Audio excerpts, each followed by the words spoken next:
Allez par tout le monde et prêchez la bonne nouvelle à toute la création. Celui qui croira et qui sera baptisé sera sauvé, mais celui qui ne croira pas sera condamné. Cette bonne nouvelle du royaume sera prêchée dans le monde entier pour servir de témoignage à toutes les nations. Alors viendra la fin.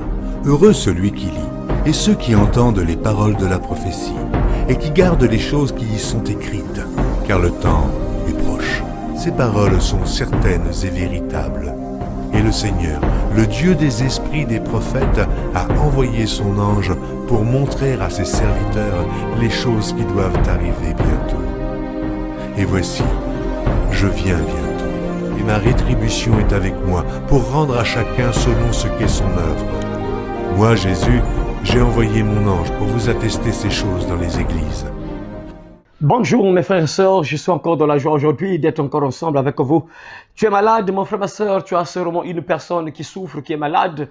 Écoute ce message va vraiment te donner la foi. Ce message est capable d'apporter la guérison dans ta vie. Ce message peut t'ouvrir les yeux, peut te donner l'intelligence afin que tu comprennes comment débloquer, comment vraiment débloquer la puissance de Dieu dans ta vie afin que tu sois guéri, tu reçoives la guérison, frères et sœurs. C'est possible d'être guéri, quelle que soit la maladie qui te conduit presque à la mort. Tu sais que là, tu vas bientôt mourir. Tu sens que cette maladie va te conduire à la mort, frères et sœurs. Mais si tu écoutes ce message, Dieu est capable de faire un miracle dans ta vie et te transmettre la guérison juste en écoutant ce message. Vraiment que Dieu te bénisse, Dieu t'aide vraiment, mon frère, ma sœur, à être connecté jusqu'à la fin. Donc, on va commencer ce message. On va commencer donc ce message par un passage biblique qui se trouve dans Ésaïe chapitre 38. Donc, on va lire un peu là, vraiment ce qui s'est passé avec Ézéchias. C'est un roi, mes frères et sœurs, qui était malade, qui était couvert d'ulcères. Donc, il y avait l'ulcère sur sa vie, sur son corps. Il y avait l'ulcère sur son corps. C'est une maladie, mes frères et sœurs, presque on ne guérissait pas, mes frères. Dans ce temps-là, quand tu reçois une maladie comme ça, c'est fini, mes frères et sœurs. Quand tu as cette maladie-là, c'est presque fini pour toi. Mais on va voir, mes frères et sœurs, que Dieu est capable de guérir. Et qu'est-ce qui peut déclencher vraiment la guérison dans la vie d'une personne, frères et sœurs? Écoute ce que la Bible déclare. Donc, nous sommes dans Ésaïe 38. La Bible dit quoi? En ce temps-là, Ézéchias fut malade à la mort. Donc, il fut malade à la mort. Il partait vraiment à la mort. Cette maladie qu'il avait lui conduisait directement à la mort. Le prophète Ésaïe, fils d'Amo, vint auprès de lui et lui dit: ainsi parle l'Éternel, donne des ordres à ta maison, car tu vas mourir et tu ne vivras plus. Oh, mes frères et sœurs, tu entends? Ce genre de paroles-là, ça peut décourager certaines personnes, mes frères. Imaginez qu'un prophète vient, il te dit que non, écoute, écris ton testament, parce que tu vas mourir. Cette maladie-là, tu vas mourir avec cette maladie. C'est mieux donc pour toi de faire un testament, de donner des ordres, de dire, bon, écoute, ma maison-là, je laisse cette maison à un tel, bon, que mes enfants gardent cette maison, la voiture là, je donne ça à un tel, bon, les parcelles qui sont là-bas, c'est un tel qui va gérer ça. Et tu donnes tes ordres à ta maison. Pourquoi? Parce que tu vas bientôt mourir. Imaginez, mes frères, on te dit ça. Ça peut même décourager, ça peut même donner vraiment du dégoût, mes frères et sœurs. Mais regardez un peu ce qui se passe ici. Vous allez voir la suite, mes frères. Qu'est-ce qui va se passer? Parce que, non, lorsque nous sommes vraiment dans une situation vraiment critique de maladie, la maladie est là, ça fait des années, tu sens que vraiment tu vas bientôt mourir. Et parfois, ça peut décourager certaines personnes, mes frères. Mais sauf qu'il y a toujours une solution, mes frères. Quelle que soit la maladie qui te conduit à la mort, il y a toujours une solution, mes frères et sœurs. Et écoutez encore ce que la Bible dit encore. Ézéchias, qu'est-ce que Ézéchias va faire? La réaction d'Ézéchias. Écoutez un peu la réaction d'Ézéchias. Peut-être que tu as fait un rêve. Dans ton rêve, tu voyais que tu mourais. Tu voyais un cercueil, on te mettait dans un cercueil, tu mourais déjà. Mais quelle est ta réaction lorsque tu t'es réveillé? Tu as sûrement peut-être entendu des prophéties que, ah, ma soeur, cette maladie-là va te conduire à la mort. Tu ne mourras qu'à travers cette maladie. Ou encore dans ta famille. Tu sais qu'il y a une certaine maladie. Quand une personne attrape cette maladie, ça veut dire que c'est fini. La personne va mourir. Imagine, ma soeur, que tu vis cette maladie qui conduit beaucoup de membres de ta famille à la mort. Quelle sera ta réaction? Comment tu vas réagir? Écoutez, regardez un peu ce que Ézéchias va faire. Regardez la réaction d'Ézéchias lorsqu'il est atteint de cette maladie. Ézéchias tourna son visage contre les murs et fit cette prière à l'Éternel. Regardez ça qu'il faut faire, frères et sœurs. Il y a une maladie qui est dans ta vie. Commence à prier. Il faut prier, frères et sœurs. Il faut faire cela. Il faut prier. Regardez un roi comme ça qui entend la parole, qui entend le message qu'on lui donne que c'est fini pour toi, c'est fini pour toi. Dans le désordre à ta maison. Donc ça veut dire à ceux qui t'appartiennent, ceux qui sont dans ta maison, dans le désordre, parce que tu vas mourir à travers cette maladie-là. Mais regardez la réaction d'Ézéchias. Qu'est-ce que Ézéchias va faire? La Bible dit quoi? Il tourne son regard, il tourne son visage vers le mur et il entre en prière. Il commence à prier. Mais quelle est la prière qu'Ézéchias est en train de faire? Il dit quoi dans sa prière? Qu'est-ce qu'il dit? Est-ce qu'il dit que oh, Seigneur, mais laisse-moi en vie? Pourquoi tu vas me tuer? Pourquoi tu veux que je puisse mourir? Pourquoi? Qu'est-ce que Ézéchias dit dans sa prière, mes frères et sœurs? C'est ça le plus important. Écoutez un peu ce que Ézéchias est en train de déclarer dans sa prière. Il dit quoi? Écoutez, mes frères et sœurs. Ézéchias tourna et fit cette prière à l'Éternel. Oh, l'Éternel, il s'adresse à Dieu, bien sûr. On ne s'adresse pas au Dieu mort lorsque tu es malade. On ne consulte pas un sorcier. On ne consulte pas un magicien. On ne consulte pas un sorcier, un occultiste. Il ne peut rien faire dans ta maladie là. Il ne peut rien faire. Mais Ézéchias, lui, il crie à Dieu. Il dit, oh Éternel, souviens-toi que j'ai marché devant ta face avec fidélité. Souviens-toi que j'ai marché devant ta face avec fidélité. Mes frères, regardez les prières qui déclenchent la puissance de Dieu, des prières qui touchent le cœur de Dieu, des prières qui apportent la délivrance, la restauration, la guérison. Il dit, oh Éternel, souviens-toi que j'ai marché avec fidélité devant ta face. Frères et sœurs, tu es peut-être malade, tu traverses des moments difficiles, tu as une maladie qui est avec toi, là, la maladie ne te lâche pas, la maladie ne veut pas lâcher, tu pries, tu fais des jeûnes, mais la maladie résiste. Qu'est-ce que tu dis à ton Père? Tu dis quoi à Dieu? Tu le rappelles quoi? Qu'est-ce que tu le rappelles de ta prière? Tu fais quel genre de prière, frères et sœurs? Tu fais quel genre de prière? Regardez la prière que Ézéchias est en train de faire. Il rappelle à Dieu ce qu'il a fait. Frère et soeur, tu as fait quoi pour Dieu? Si on te pose un peu de questions, toi qui es là, tu te plains que moi je ne suis pas guéri, Dieu ne me guérit pas, pourquoi? Dieu ne m'aime pas, Dieu m'a oublié, tout ça, regardez ce que je traverse, oh Dieu, qu'est-ce que je m'en fous de Dieu, tout ça. Tu as fait quoi pour Dieu, frère, soeur? Tu es peut-être malade, tu as fait quoi pour Dieu? Que ce soit cette maladie, hein, en dehors de cette maladie, tu peux être malade, tu ne travailles pas, il y a des choses qui ne marchent pas dans ta vie, mais tu fais quoi pour Dieu, frère? Parce que tu es malade, quand rien ne marche dans ta vie, tu es aussi malade, tu fais ça, ça ne marche pas, tu fais ça, ça ne marche pas, tu es également malade, mais tu as fait quoi à Dieu? Tu as fait quoi pour Dieu? Tu as fait quoi pour Dieu afin que Dieu puisse intervenir dans ton problème? Tu as fait quoi pour Dieu afin que Dieu puisse te guérir, afin que Dieu puisse ouvrir les portes qui sont bloquées, afin que Dieu puisse intervenir dans ta vie? Tu as fait quoi pour lui? Tu as fait quoi pour lui? Lui, il rappelle, souviens-toi, ô Éternel, que j'ai marché avec fidélité devant ta face. Et regardez, ça veut dire que c'est quelqu'un qui était fidèle à Dieu. Fidélité avec Dieu, ça veut dire quoi? Quand il est fidèle à Dieu, ça veut dire que c'est quelqu'un qui obéissait à Dieu. C'est quelqu'un qui menait une vie de sanctification, qui fuyait le mal, qui fuyait le péché. Il rappelle à Dieu que regarde, j'ai marché devant ta face avec fidélité. Je n'ai jamais mis mon pied ailleurs. J'étais toujours accroché à toi. J'étais toujours attaché à toi. J'obéissais à tes commandements. Je mettais en pratique tes commandements à tout moment. Pourquoi? Qu'est-ce qui se passe? Seigneur, regarde, souviens-toi de moi, que je mettais en pratique tes commandements. J'étais toujours fidèle à toi. Je t'ai jamais abandonné. Je n'ai jamais prié les Baals, les Astatés. Je n'ai jamais adoré les sirènes. Je n'ai jamais adoré les vieux parents qui sont morts. Je n'ai jamais adoré les ancêtres. Je n'ai jamais adoré une statue. Jamais. Souviens-toi, ô Éternel, que j'ai été fidèle. J'ai été fidèle, frère et soeur. Est-ce que tu es fidèle à Dieu? Écoute, mon frère et soeur, vraiment, ce que Ézéchias dit. Et intégrité de cœur, il dit quoi? J'ai marché devant ta face avec fidélité et intégrité de cœur, et que j'ai fait ce qui est bien à tes yeux. Oh, mes frères et sœurs, voyez, j'ai fait ce qui est bien à tes yeux, frère. Si on te posait des questions, tu as fait quoi pour Dieu? Est-ce que tu fais le bien, frère? Est-ce que tu fais le bien autour de toi? Est-ce que tu fais le bien pour Dieu? Que ce soit pour l'œuvre de Dieu, les choses de Dieu. Tu fais quoi pour Dieu, frère et sœur? Est-ce que tu marches avec intégrité? Est-ce que tu intègres?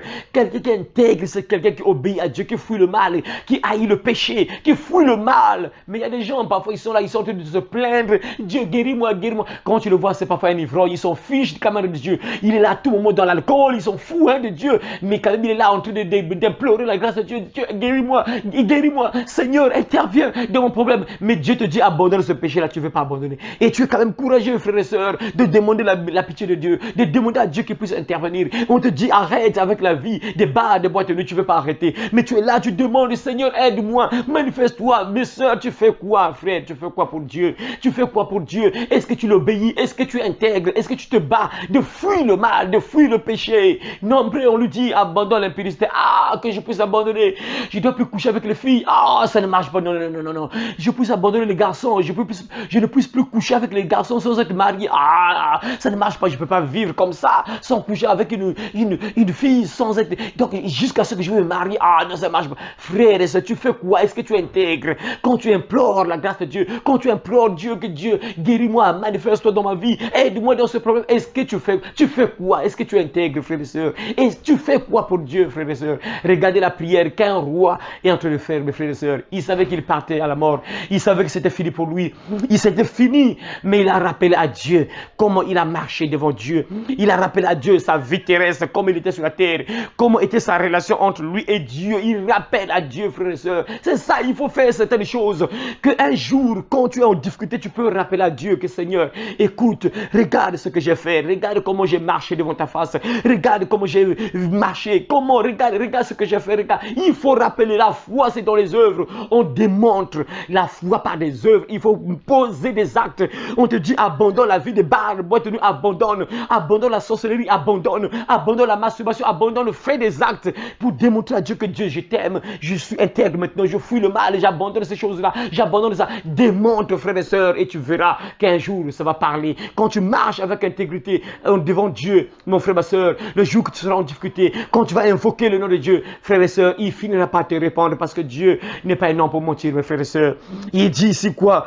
Et Ézéchias a répondu d'abondantes larmes. Il a commencé à pleurer. Il s'est humilié, frère et sœurs. Nombreux, ils sont malades, toujours gonflés là. Tu veux l'aide de Dieu, que Dieu puisse intervenir. Tu gonfles ou pas? Tu gonfles. Tu ne verras jamais la main de Dieu. Regardez un roi qui est en train de pleurer parce qu'il savait que c'était fini pour lui. Le roi Ézéchias pleure. Il savait que c'était terminé pour lui. Parce que quand un prophète parle, ça veut dire que on blague pas. Le prophète dit que c'est fini pour toi. Dans le désordre à ta maison, tu vas mourir. Ça veut dire que c'est pas une blague, tu vas aussi mourir. Et Ézéchias savait que c'était pas une blague. Et il a commencé à rappeler à Dieu que Seigneur, regarde comment j'ai marché devant toi avec intégrité, fidélité. Regarde comment j'ai vécu. Regarde, j'étais intègre, j'étais fidèle à toi. Il a rappelé à Dieu et il a commencé à répondre d'abondantes larmes. Il a pleuré. Ça veut dire qu'il parlait du fond de son cœur, mes frères et sœurs. C'était pas des paroles en l'air, mais c'était des paroles qui venaient droit de son cœur, mes frères et sœurs. Et Dieu voit au cœur. Il voyait si Ézéchias était sincère. Ce qu'il disait là dans sa prière, Dieu a vu si c'était sincère ou pas. Il savait, mes frères et sœurs. Et qu'est-ce qui va se passer après, mes frères? Écoutez ce qui va se passer. Puis la parole de l'Éternel fut adressée à Isaïe en ces mots. Va et dis à Ézéchias, ainsi parle l'Éternel, le Dieu de David, ton père. J'ai entendu ta prière, j'ai vu tes larmes, Voici, j'ajouterai à tes jours 15 années et je te délivrerai, toi et cette ville, de la maison du roi d'Assyrie. Je protégerai cette ville. Je protégerai cette ville. Mes frères, vous avez entendu? Dieu a vu la sincérité d'Ézéchias. Il a vu le cœur d'Ézéchias, que Ézéchias, oui, ce qu'il disait là, c'était sincère, il était sincère. Il ne disait pas des paroles en l'air. Et Dieu dit, la parole de Dieu fait adresser à Isaïe. C'est ça, quand tu pries, tu es sincère, frère et sœur, Dieu finira par intervenir. Il peut envoyer un homme de Dieu qui va déclarer des paroles, qui va prier pour toi, afin que tu puisses avoir la guérison, afin que ton problème soit débloqué, afin que ton problème soit débloqué, et afin que ton problème trouve une solution, frère et sœur. Quand tu cries à Dieu, Dieu, tôt ou tard, Dieu finira par intervenir en envoyant soit un homme de Dieu ou soit en intervenant directement. Il agit directement dans ta vie à travers son esprit. Il agit directement sur ta vie par rapport aux problèmes que tu traverses. Et Dieu dit, va et dit à Ézéchias, ainsi par l'Éternel, le Dieu de David ton père, j'ai entendu ta prière, Mes frères, c'est ça. Il y a des prières que Dieu n'entend pas. Il y a des prières que Dieu n'entend pas. Mais il y a des prières, lorsqu'on déclare ces prières-là, Dieu entend ces prières. Pourquoi? Parce que, mes frères et sœurs, Ézéchias a fait une prière sincère, mes frères et sœurs. Et Dieu a remarqué ça. Et il a dit que non, il a répondu d'abondantes larmes. Dieu a vu également ses larmes.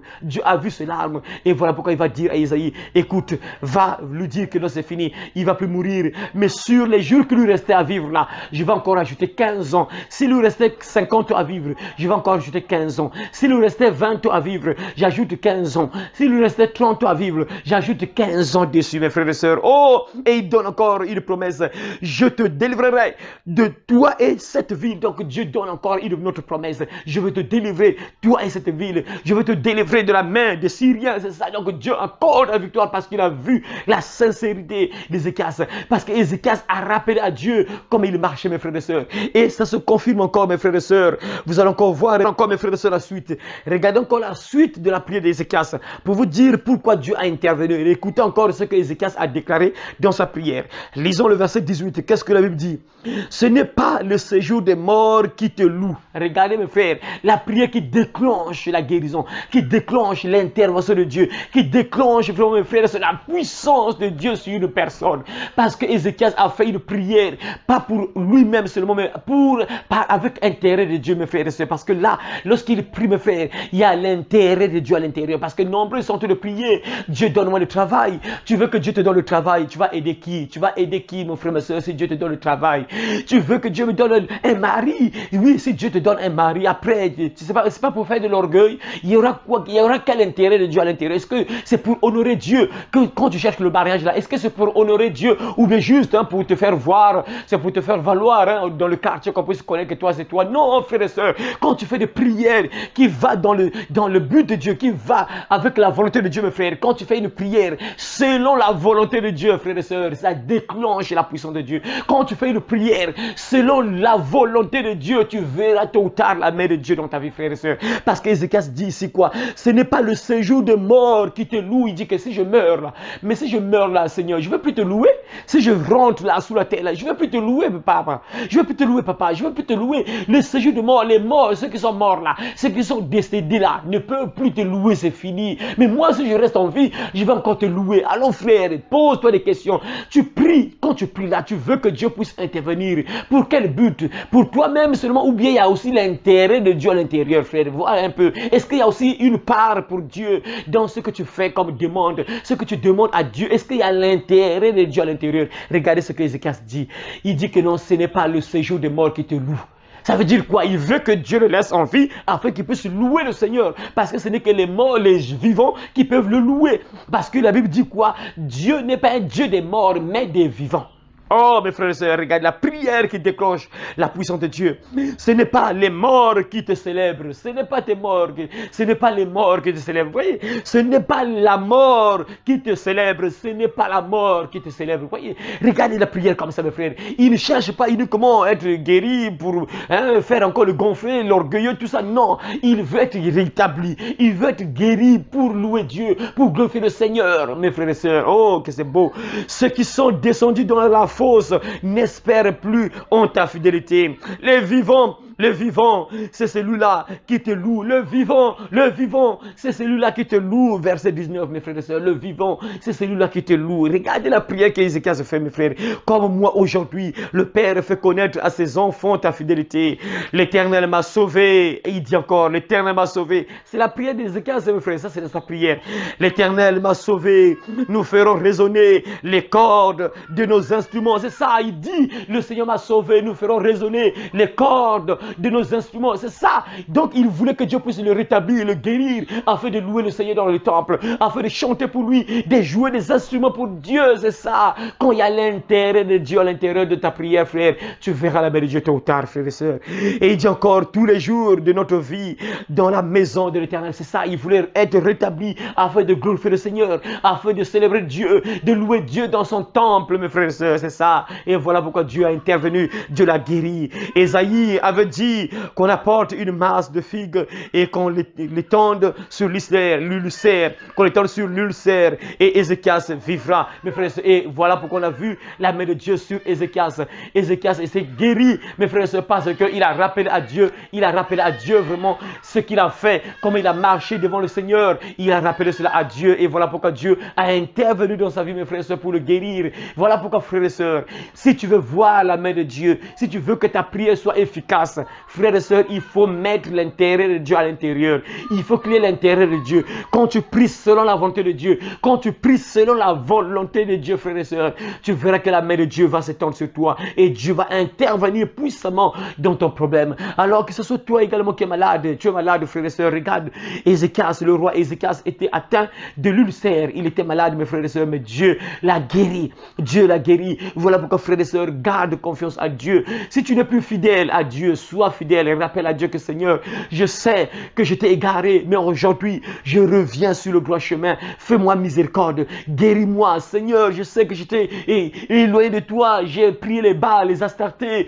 J'ai prié les démons, mais aujourd'hui, je reviens sur le droit chemin. Aie pitié de moi, guéris-moi. Ézéchias a rappelé à Dieu comment il a marché avec Dieu. Et voilà pourquoi Dieu a intervenu pour le guérir. Il a rappelé à Dieu que j'étais fidèle, j'étais intègre, je fouillais le mal, je fouillais le péché, je détestais le mal, j'étais attaché à toi, Seigneur. Souviens-toi de moi, souviens-toi de moi. Et Dieu a entendu la prière d'Ézéchias et il a reçu la guérison venant de Dieu par la bouche, bien sûr, du prophète Ésaïe. Voilà pourquoi, frères et sœurs, à partir de maintenant, vraiment, tu as compris comment déclencher la puissance de Dieu dans ta maladie. Si tu es malade, mon frère, ma soeur, à partir de maintenant, sache que Dieu est le même hier, aujourd'hui, éternellement. Il peut encore te guérir, il peut encore faire un miracle dans ta vie pour te rétablir. Vraiment que Dieu t'aide vraiment à comprendre cela, frères et sœurs. Donc maintenant, je te conseille à entrer dans la prière. On va prier, frère. Seigneur notre Dieu, je viens à toi au nom de Jésus de Nazareth, Père. Je te dis merci, toi qui as permis que je puisse transmettre ce message. Il y a mon frère, ma soeur qui a écouté ce message, qui est sûrement malade, Père, Dieu Tout-Puissant, ô Éternel des armées. Si mon frère, ma soeur était égaré, il n'était pas fidèle à toi, il n'était pas intègre, pardonne à mon frère, pardonne à ma soeur. À partir de maintenant, il a entendu ta parole, Père. Je sais qu'il va se réveiller. Et à partir de maintenant, il sera maintenant fidèle à toi. À partir de maintenant, il va s'attacher à toi. À partir de maintenant, il va plus prier le faux Dieu. À partir de maintenant, il va plus mettre ses pieds n'importe où. Désormais, il sera fidèle à toi, Père, parce qu'il a entendu ta parole. Ta parole, c'est pour nous redresser. Ta parole, c'est pour nous mettre sur le droit chemin, afin qu'on puisse voir ta gloire, afin qu'on puisse voir ta main puissante, afin qu'on puisse contempler ta puissance, Yahvé de Dieu. Merci parce que tu as parlé à ma soeur. Merci parce que tu as parlé à mon frère. Seigneur notre Dieu, je sais qu'il y a mes frères, mes soeurs qui souffrent, qui sont malades, Père. Souviens-toi de mes frères, mes soeurs qui sont malades, Père, comme le roi Ézéchias, qui était à la mort, qui était proche de la mort, Père, Dieu Tout-Puissant. Mais je sais, c'est toi qui tiens le souffle de la vie de toute personne, Père. Tu tiens dans ta main l'âme de tout ce qui vit, le souffle de toute chair d'homme, Père. Fais miséricorde à mon frère, ma soeur qui est malade, quelle que soit sa maladie, Père. Je sais de quoi tu es capable, Père. Je sais que tu peux guérir mon frère, ma soeur qui est atteinte d'une maladie quelconque, Père. Tu connais la maladie de mon frère, tu connais la maladie de ma soeur qui conduit à la mort, Père. Mais je sais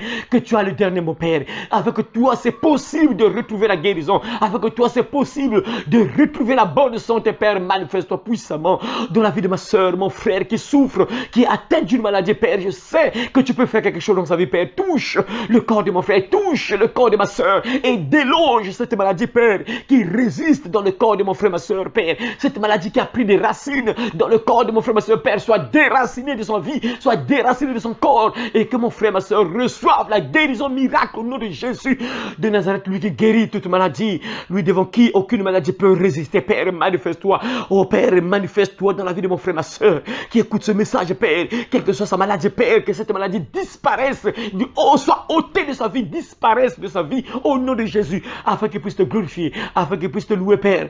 Comme Ézéchias a dit, ce ne sont pas les morts qui vont te louer, Père, ce ne sont pas les morts qui vont te célébrer. Père, accorde encore à mon frère, ma soeur, la longue vie, afin qu'il puisse te glorifier, afin qu'il puisse te louer dans ton temple, Père. Manifeste-toi dans sa vie, Père, ne l'abandonne pas. Visite mon frère, visite ma soeur qui est malade, Père, afin qu'il puisse recevoir la guérison venant du Saint-Esprit de Dieu au nom de Jésus de Nazareth, Père, afin qu'il puisse te louer, afin qu'il puisse te glorifier, qu'il puisse témoigner ta puissance, qu'il puisse témoigner ta gloire, qu'il puisse témoigner ton amour, Yahvé de Dieu. Merci, Père, parce que tu es miséricordieux, toi qui fais miséricorde jusqu'à 1000 générations, Yahvé de Dieu. Merci parce que tu as entendu ma prière. Merci Père, parce que ta main puissante est posée sur mon frère, ma soeur, qui souffre, qui est malade, quel que soit là où il est, Père, quelle que soit sa maladie, Père, je sais que tu as entendu les cris de mon frère, ma soeur, tu as entendu, tu as vu également les larmes de mon frère, ma soeur, qui se répandent chaque jour, parce qu'il souffre, Père. Et à partir de maintenant, Père, tu restaures la santé de mon frère et de ma soeur maintenant, parce que tu es amour, tu n'abandonnes jamais ce que tu cherches. Oh, gloire à toi,